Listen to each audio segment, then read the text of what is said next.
Hey everyone, welcome to another great episode of the Smooth Business Growth Podcast, where we share 15 minutes of fast-paced, pure marketing strategies proven to move the needle in your business. So I'm your host and Captain Lindsay Phillips. I'm the founder of Smooth Sailing Business Growth, where we help busy entrepreneurs attract and acquire customers faster through powerful and consistent content marketing. In fact, if you go to smoothbusinessgrowth.com at the end of the show, you can download your social media roadmap to help you do just that. And we are talking today, let's get into the good stuff, right? With marketing funnel expert Michelle Evans, who helps her clients to create income producing, client generating, and stress reducing marketing funnels. Now that's the kind of marketing funnels that I want. So let's set sail, people.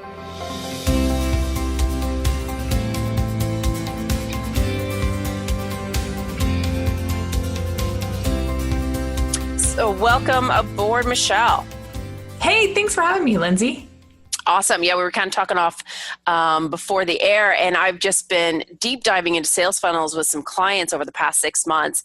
And I don't know, not that I didn't love it before, but I am totally digging it. But it feels really daunting for a lot of entrepreneurs, right? It can feel like, oh my God, there's this huge thing. It's so complex. So how do people get started? Yeah, well, and I have to tell you, just quickly, people try to make it all about the technology. But as you and I were talking before we started recording, marketing funnels, sales funnels are really about connecting. It's really about a human experience and about crafting a journey for your audience. So one of the first things that I always tell, my clients and my students is, what's your goal? Ultimately, are you trying to get people on a webinar? Are you trying to get people to an event? Are you trying to get people to get on the phone with you? What is your goal? And then work backwards from there. Yeah. Because what you have to do is realize, nobody's going to see a social media post or an ad or a blog post or hear you on a podcast and suddenly jump to paying you, however much it costs to work with you. It takes a little more building connection, and that's where a funnel comes in. I know, and it's so funny. It's to me, people say marketing funnels, conversions. To me, marketing funnels is nurturing relationships and conversion, but people sort of forget that whole middle part. That's right. And because here's the thing. I almost went bankrupt a few years ago. I joined this really high level mastermind that cost $30,000 a year. And I was doing well in my business at that time. But when I went into it, my coach was like, forget all that funnel stuff. Here's what you need to do. And so basically pivoted me away. For 9 months, I did not make a single sale, not one. And I was finally I'm literally going to go broke if I don't start making some sales. I need to bring back a funnel. And I'll tell you, Lindsay, I did a super simple funnel, super simple. I just had a PDF that on the thank you page said, hey, I'm so glad that you wanted this PDF. Would you like to figure out how to make it work for your business? If so, sign up for a call here. Yeah. And from that, I sold out. Sweet. And it's and yes, I had a few emails to nurture people and all this stuff, but it was really setting the context for how I could provide value. And that is a super simple example of a marketing funnel, but I'll tell you what, I think I wrote 7 or 8 emails for that one to just nurture and, keep inviting people. I ran that same funnel for 2.5 years. I never made another change to it because it worked gangbusters. Yeah, totally. Yeah.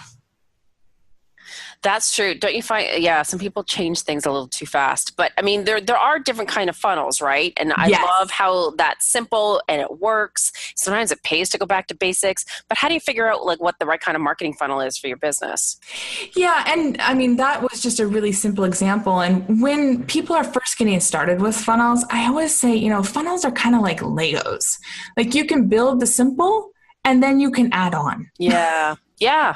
And so to your question about how do people figure out the right funnel for them, it really starts with what's your end goal, because you should always work backwards from there, because it's a marketing funnel is really creating a roadmap, creating a map for your people to attract the right people in, to nurture them so that they're ready, because you need to warm them up.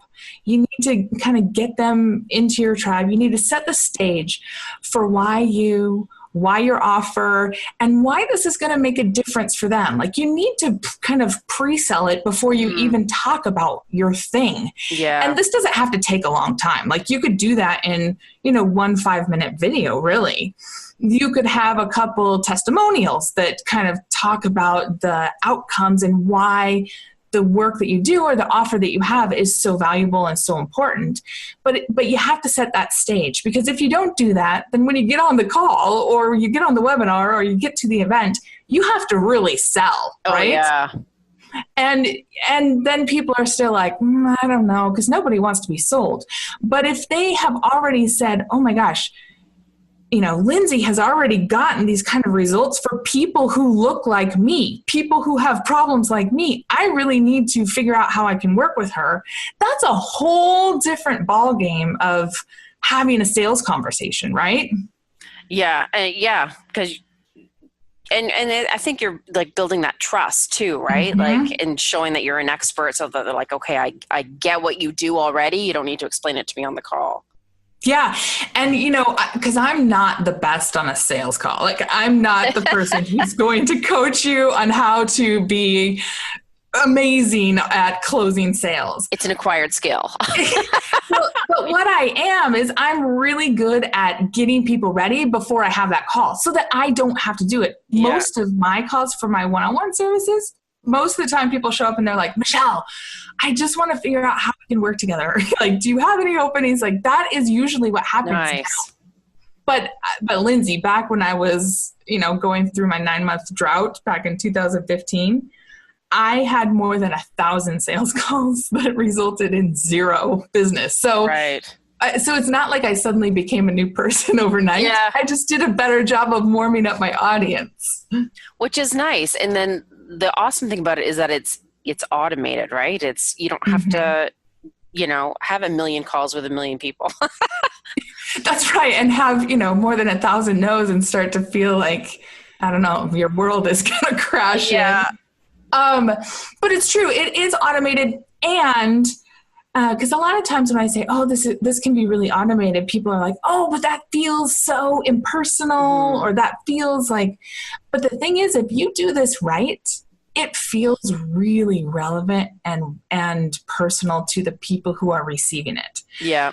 So people who go through my marketing funnel, it's like I have open rates of over 80%. Wow, that's amazing. All the way through, because they feel like this is the conversation I want to have because it's solving the problem that I have. Yeah. And it's revealing more and more about, different options and all sorts of stuff. And that's where I always say, like, you really have to crawl into the mind of your ideal buyer. And that can seem a little bit challenging at first, but there's actually some really easy ways to do that. And that's part of marketing funnels is, when people get all the way through, one of the secrets to continually making them better is to simply ask questions at the very end. So questions of people who bought, why did you buy? Mm-hmm. Questions of people who did not buy or didn't take you up on it. Why didn't you?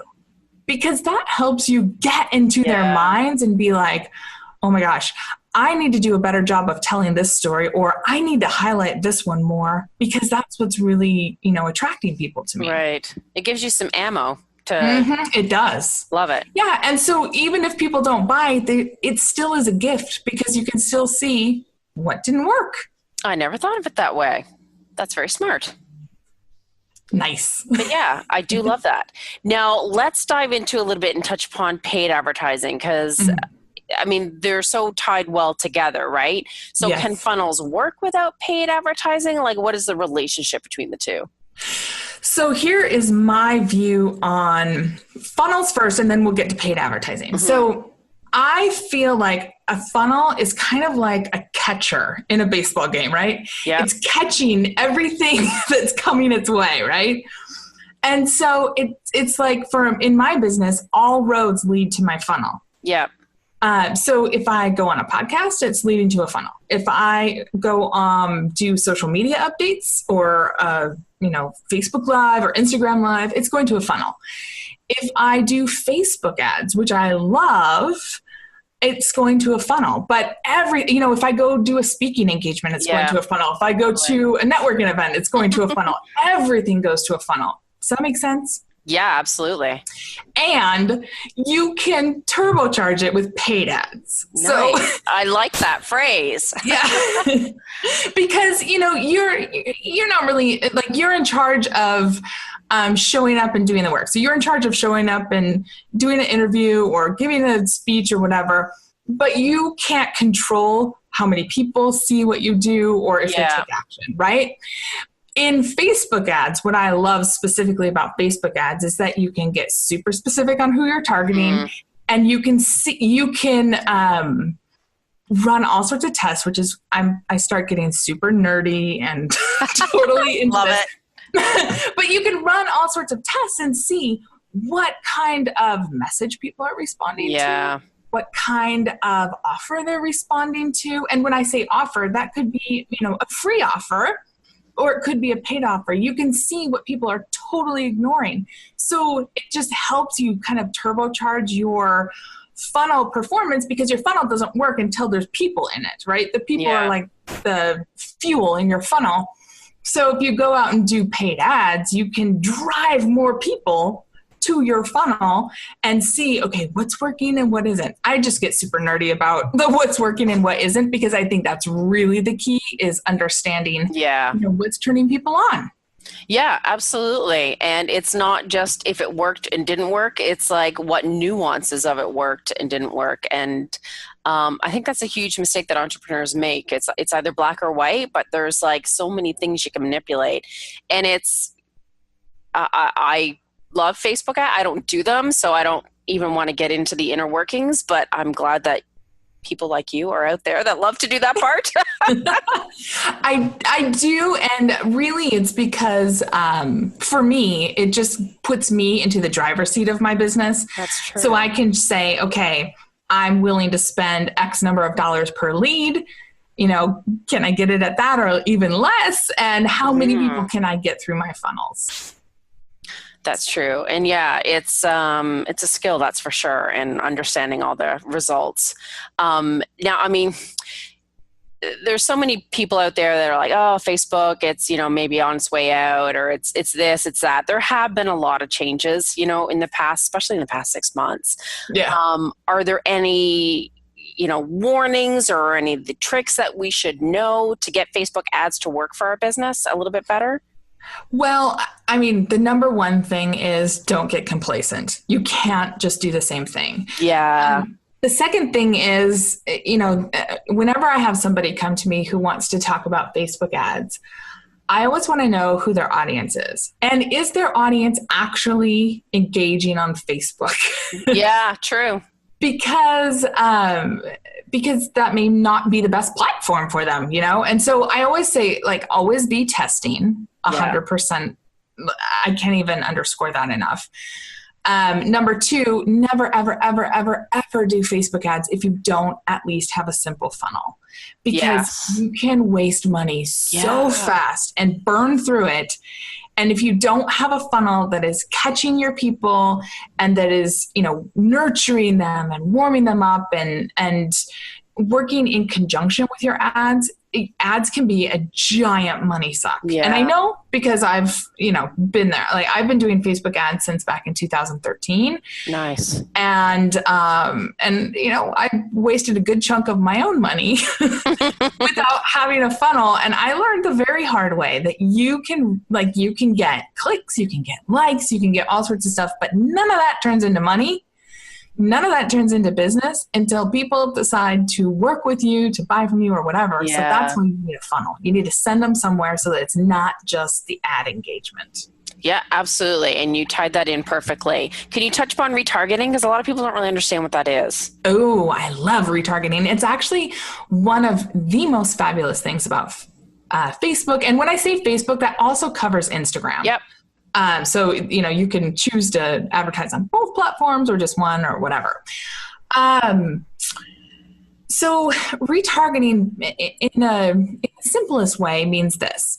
It means that if somebody visits one of your web properties, so that could be your website, that could be a landing page, that could be, anything where you have your little pixel. And if you think about your pixel, it's kind of like a marker. So when somebody visits one of your websites that has your pixel on it, Facebook puts a little marker and says, this person was interested in you.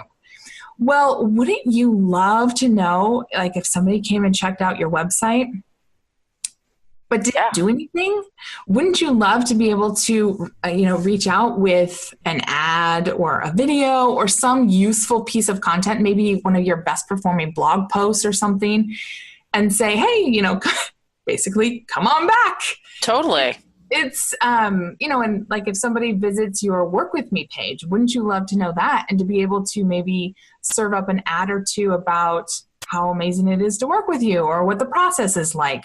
Or if they visit your program or product page, same thing. Wouldn't you love to have like some testimonial ads or, something about how amazing this is because they've already shown interest. And that's what retargeting is so fabulous about. Awesome. And it's like it ties everything together and it just makes your strategies, like you say, turbocharged. I love that. Yeah. Well, and yes, I I use it all the time, but it also lets you have more than one engagement with somebody. True. A lot of times, like Lindsay, how many times have you heard something on a podcast or a friend tells you something, you go check it out, but then you get a call or you get an urgent email or something and you don't finish what you meant to do.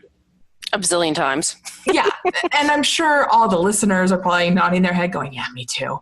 The beautiful thing about retargeting is that it doesn't have to be that one shot. Like I could come back. Yeah. And say, Remember me? Don't you want your social media roadmap, Lindsay? You know what I mean? Totally. Love that.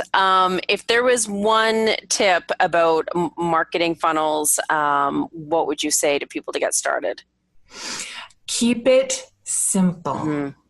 Please keep it simple. You can always complicate it later. But your best bet when you're first getting started is to keep it as simple as possible and to really, if you're going to have to allocate your time, really allocate your time towards working on the journey, working on what do people believe now and what do you need them to believe to get ready to work with you or to buy from you. If you focus there and worry a whole lot less about the technology, you're going to create something amazing. That's great feedback. That's great advice. Awesome. And I know you have an amazing gift for our listeners that will help them with their funnels. And where So a lot of times, just like you asked me a couple times on this podcast, people are like, which one is right for me? I know. Yeah. And so I actually have a quiz, and it's a really short and easy quiz. It's just to get to the heart of what funnel would be right for you. And so if you go to michelleevans.com/smooth, you can take that quiz, and at the end, it'll tell you which funnel's right for you. And I even have video training to help you get started, so you don't have to worry about it. That's awesome. I know, because I think the biggest thing is like, where do I start, right? People just get so stuck. Yeah. Awesome. Yeah, for sure. Everyone does. I know. Even us sometimes. That is perfect. Well, of course, this week's 50-minute cruise to move the needle in your business has come to an end. It goes by fast. Thank you so much, Michelle. You gave us some great tips and hopefully have spurred some people into doing more marketing funnels to keep it simple so that they can build more relationships in their business. Thanks for having me. Awesome. So if you're looking to achieve faster growth through blogs, videos, podcasting, social media, and any content marketing, look no further than smoothbusinessgrowth.com. And have a profitable and productive week, folks. And may the winds always be at your back.